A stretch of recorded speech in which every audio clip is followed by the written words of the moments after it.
Masaya ang mag-asawa. Masarap pa ang kwentuhan naming tatlo habang kami ay nakahiga. Maya-maya ay naghihilik na si Ford. Bumulong naman sa akin si Hilda na maglaro pa kaming dalawa habang natutulog ang kanyang asawa.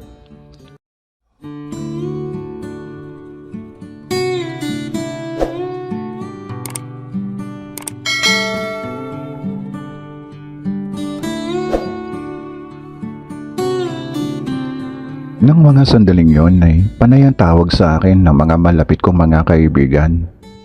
Nabalitaan kasi nila ang nangyari sa akin. Ang isa pa, may schedule kami ng outing ng barkada.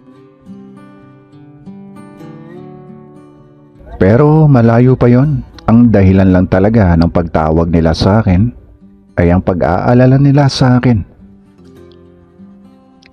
Bago pa nila ako mapuntahan sa bahay ay nakapag-ayos na ako ng sarili ko at naghanda para umalis. Dala ang isang bag na naglalaman ng ilang personal na kagamitan at kasuutan. Sumampa ako sa aking motorbike. Ilang linggo ko na rin itong hindi nagagamit.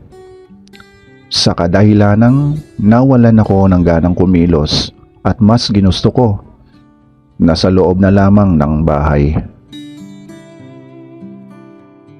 Pero sa ngayon, gusto kong lumayo ng nag-iisa. Gusto kong lumayo at iwanan ng lungkot dito sa bahay. Gusto kong lumayo hindi para maghanap ng kaligayahan para sa aking sarili. Lalayo ako para mapag-isa. Solohin ang problema. Ayoko munang nakikipag-usap sa aking mga kaibigan o kahit kanino pa. Bahala na kung saan ako makarating, kung saan ako mapadpad ng sitwasyon. Sobrang sakit lang talaga kasi ng nangyari sa akin. Ilang saglit lang ay naisalpak ko na ang susi ng aking motorbike. Tumunog na kaagad ang makina nito na pakiramdam ko umabot sa loob ng aking dibdib at tila ba isang aparato na pilit binubuhay ang aking pusong tumamlay. Saglit lang ay nakalabas na ako sa garahe ng aking bahay. Tuloy-tuloy hanggang highway. Binilisan ko pa ang pagpapatakbo lalo na at nasa highway na ako. Iniisip ko na okay lang kung may mangyaring hindi maganda sa akin. Iniisip ko rin na okay lang kapag may biglaang sumalubong sa akin na isang truck. Sobrang sakit lang talaga ng naranasan ko. Biglang ang nag-flashback ang lahat habang mabilis akong nagpapatakbo ng aking motorbike.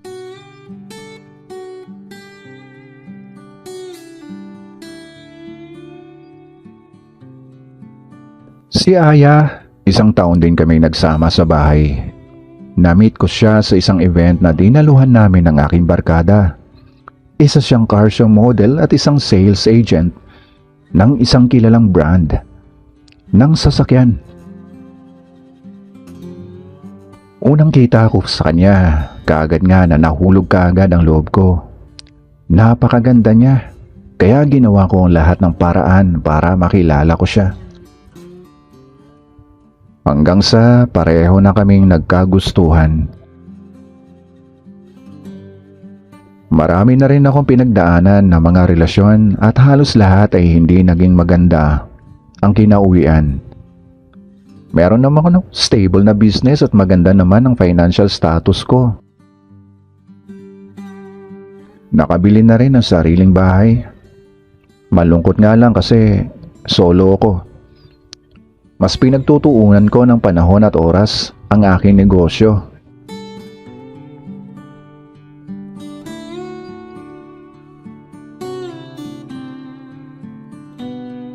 Sobrang kontra ang lahat kay Aya. Mula sa aking pamilya, mga kaibigan, lahat ayaw sa kanya para sa akin. Pero wala din silang nagawa. dahil ako pa rin ang nasunod.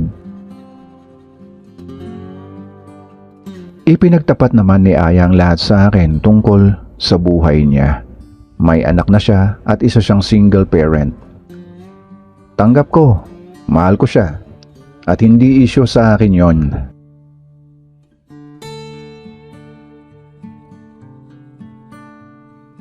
Nagsimula na kaming magsama. Siyempre, sobrang laki ng pinagbago ng aking buhay. Kung noon, okay lang kung umuwi ako o hindi dahil wala namang naghihintay sa akin. Ngayon, kapag nasa business o nasa labas, parang gusto ko nang i-fast forward ang oras para maagang makauwi.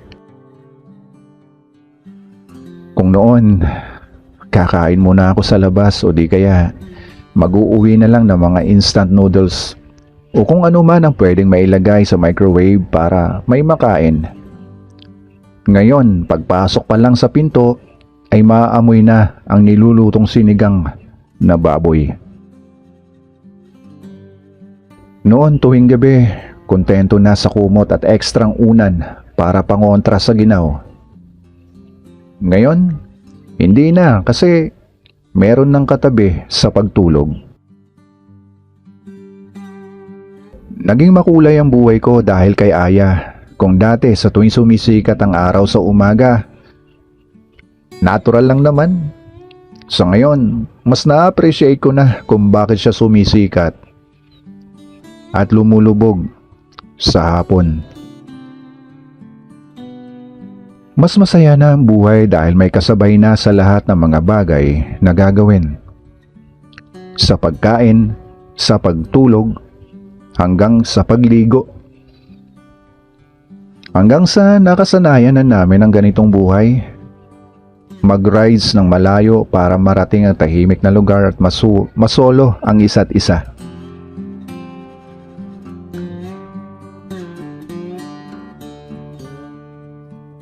Hanggang isang araw, nagpaalam na lang sa akin si Aya na aalis at pupuntahan ng kanyang anak na nasa parents niya.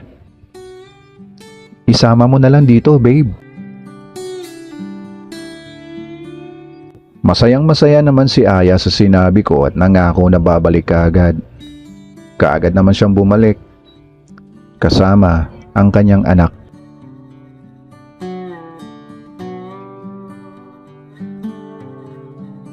Muli akong nagkaroon ng dahilan para ingatan ang aking sarili. Dahilan para lalo magsikap at umuwi ng maaga sa bahay. Pero hindi ko naman nakalain na yun na simula ng pagbabago namin. Pagbabago ng lahat. Nagsimula na kaming magtalo dahil naging madalas ang paglabas niya para mamasyal. Noong una, okay lang naman sa akin. Pero nang tumagal, parang hindi na normal ang lahat. Hanggang sa nagtapat na nga siya sa akin na mahal pa rin niya ang ama ng kanyang anak.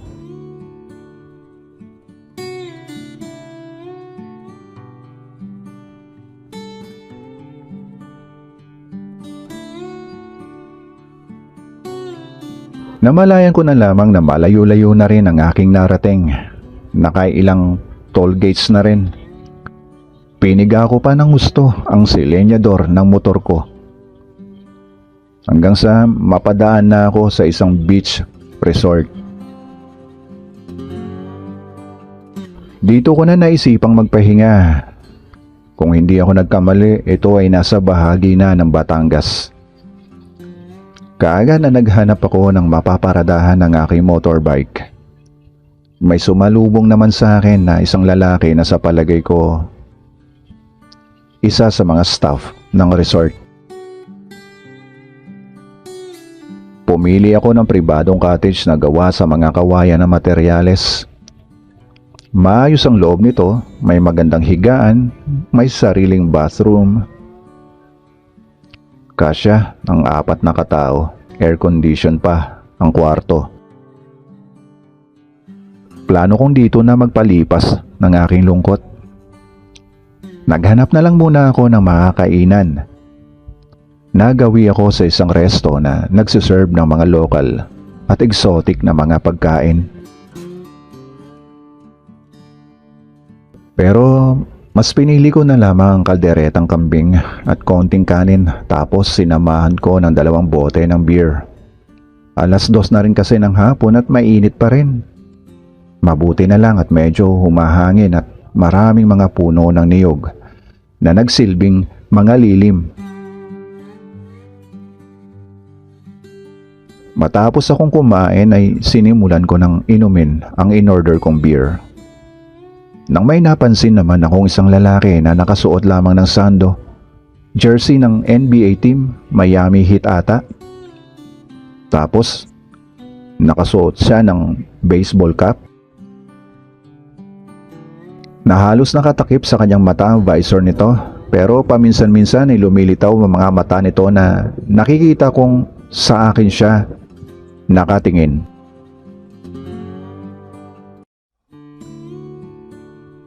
Kinakabahan na ako, baka isa siyang bayaran para ako ay patahimikin.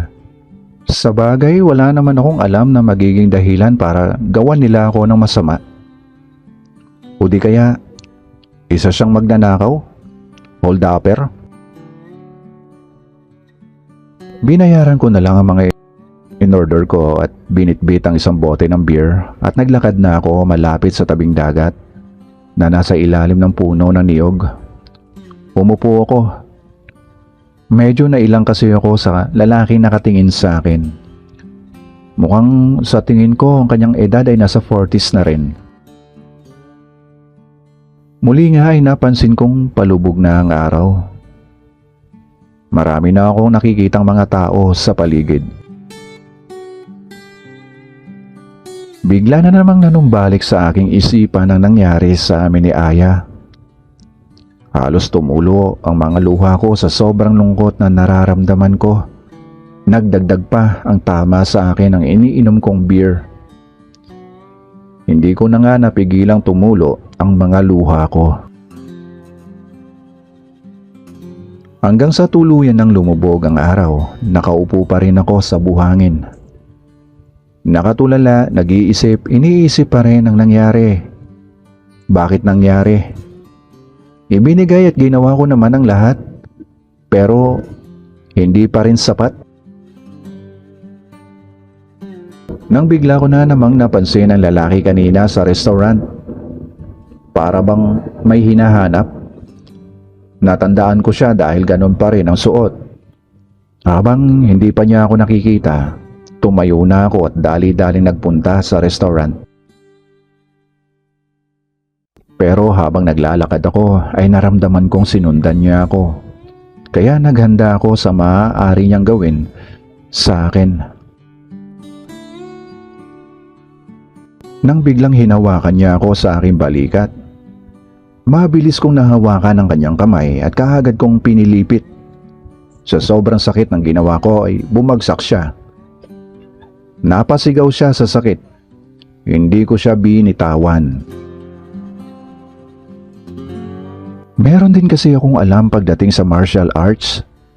Napansin ko naman na nagtinginan na ang mga tao. Narinig ko na lamang na nakiusap na ang lalaki. "Boss, bitawan mo ko, boss.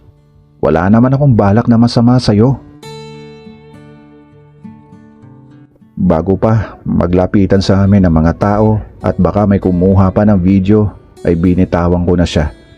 Mukhang wala naman talagang balak na masama sa akin. "Boss, pasensya ka na.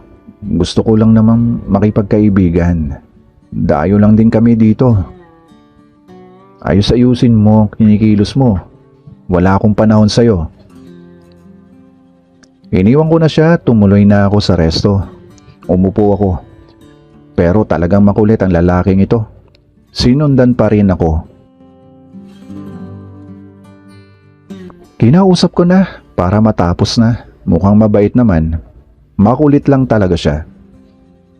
Ako si Ford, may kasama ako, asawa ko.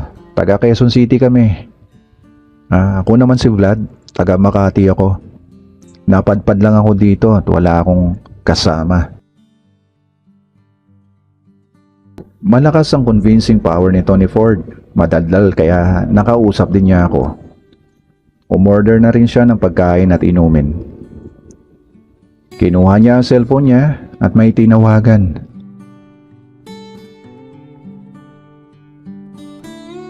Hindi nagtagal, may magandang babae ang dumating.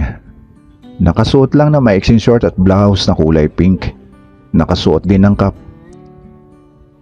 Vlad, wife ko. Si Hilda. Babe, siya naman si Vlad. Lalo kong nakita ang taglay niyang ganda nang tinanggal na niya ang kanyang sombrero.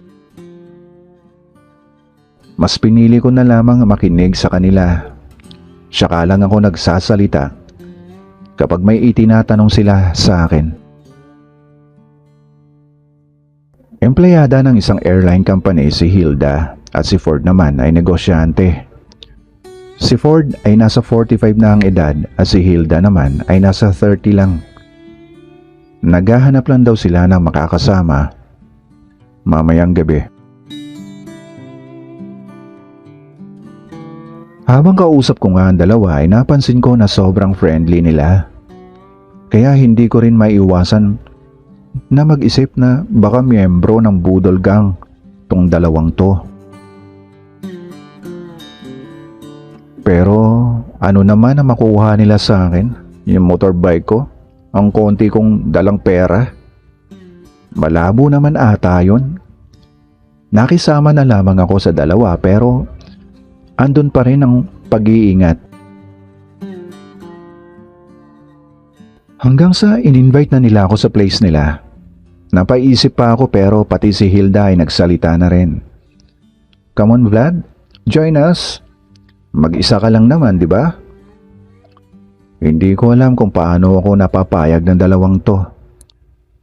Baka kailangan lang naman nila ng dagdag na ibang kausap. Pagkatapos namin kumain ay naglakad na kami papunta sa private na room na kanilang inupahan. Hindi naman kalayuan mula sa kinainan naming resto. Siguro mga 3 minutes lang na paglalakad.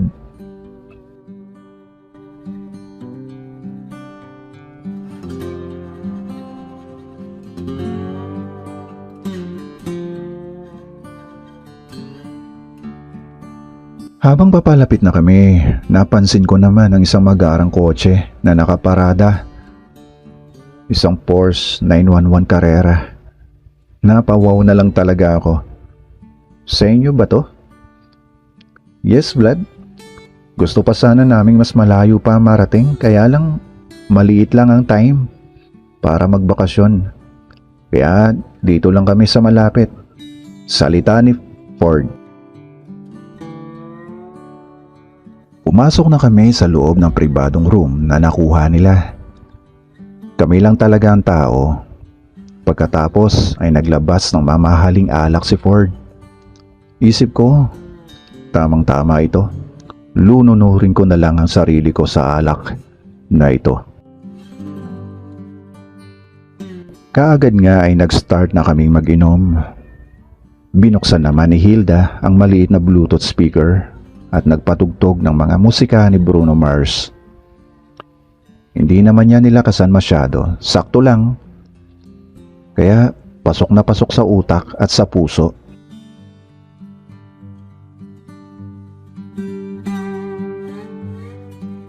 Maya-maya lang, uminit na ang tenga ko.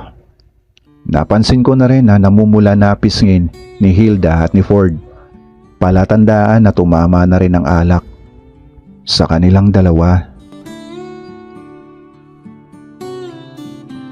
Bigla ko na lang nai-open sa kanilang dalawa ang dahilan kung bakit ako nasa resort.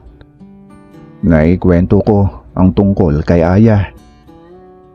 Nakinig lang silang dalawa at nagbigay ng payo na sa alam nila ay iyon ang mas makakabuti.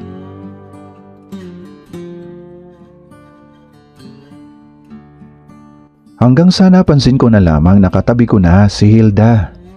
Mabango talaga namang kapansin-pansin ang kanyang kagandahan. Pero iniisip ko pa rin si Aya kaya hindi rin talaga napigilang may tumayo sa akin. Lalo na at ilang linggo na ring hindi ako nakapagpalabas ng stress. Hindi ko na ilabas ang bara ng aking tubo. Tiyak na buo-buo na ito. Kahit anong lungkot talaga ang nararamdaman mo kapag usapang S na, ay tiyak na hindi mo na talaga matatanggihan. Yumakap na lang sa akin si Hilda at nagulat ako. Napatingin ako kay Ford. Nagbawas siya ng ilaw. Ibig sabihin, alam niya ang gagawin ni Hilda sa akin. Nang magsimulang halikan ako ni Hilda, ay lumapit naman si Ford sa amin. At habang nakataligod si Hilda, niyakap niya ito at hinalikan. Dito na nagsimula ang laro naming tatlo. Magandang laban, si Hilda ang taya. Nakipagsabayan ako kay Ford. Minsan sabay lang ako sa agos.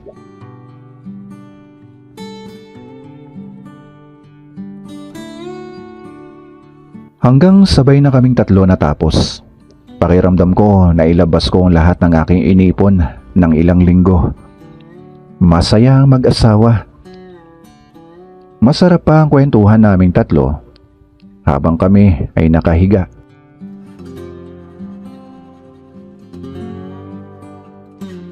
Maya-maya ay naghihilik na si Ford. Bumulong naman sa akin si Hilda na maglaro pa kaming dalawa habang natutulog ang kanyang asawa. Pinagbigyan ko siya.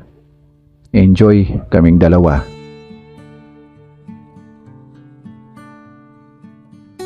Niyaya ko siya na maligo na kami sa dagat. Medyo madilim pero may nadaanan kaming mga bonfires at iilang mga tao. Malamig ang tubig ng dagat. Sinulit namin ni Hilda ang lahat.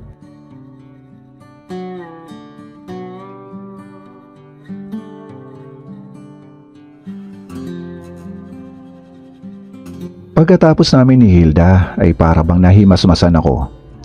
Naisip kong hindi dapat tumigil ang mundo ko dahil lang wala na si Aya sa buhay ko. Maraming dahilan para umikot pa ang aking mundo.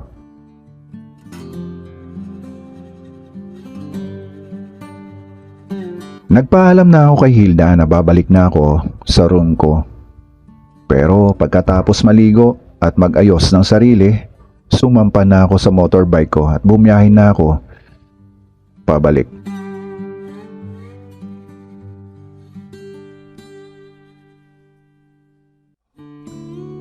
Habang nasa highway ako, ang tanging nasa isipan ko ay sana makarating ako ng maayos sa bahay.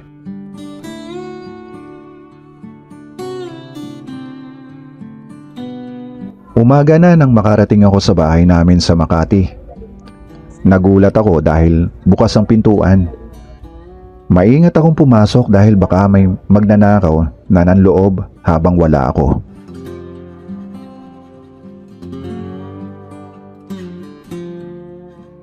Bigla ko namang nakita si Aya na sinalubong ako. Saan ka ba galing? Kanina pa ako naghihintay sa'yo, babe. Hanggang sa muli, Kuya Roms. Blood.